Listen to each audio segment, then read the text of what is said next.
va jūsų tarnyba yra švari, kadangi jūs dirbate, gal gaunate kokį ten lytą pragyvenimą reikia, kad tai pavadė truputį, gal kitur dirbate, bet jūs atliekate tarnybą.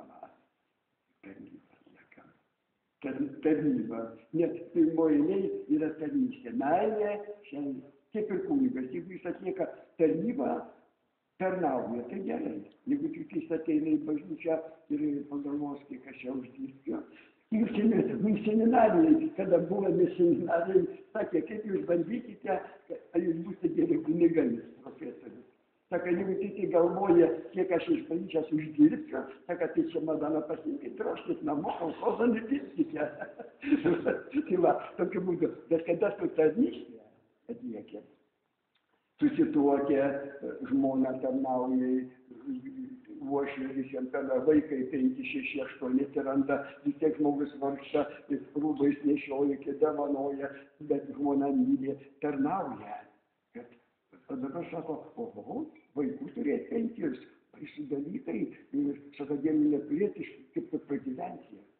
Ir dabar verkia jauna mama, kad jis neturi pinigų, turi vaikų, negali išauginti, daržo jau augina svogūnį, nesudina vaikus augina. Ir pinigų valdžiai jai turi duoti kitą.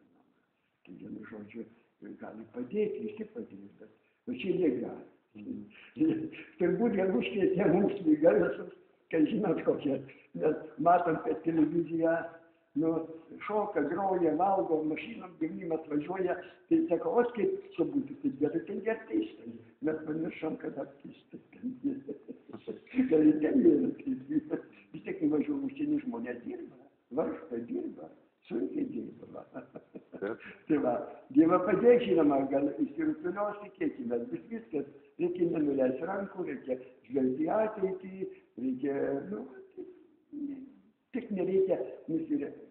Priešas visada nori, kad mes dėjuotumėm. Tai labai, labai gera, sulankim dėjuotumėm. Tai va.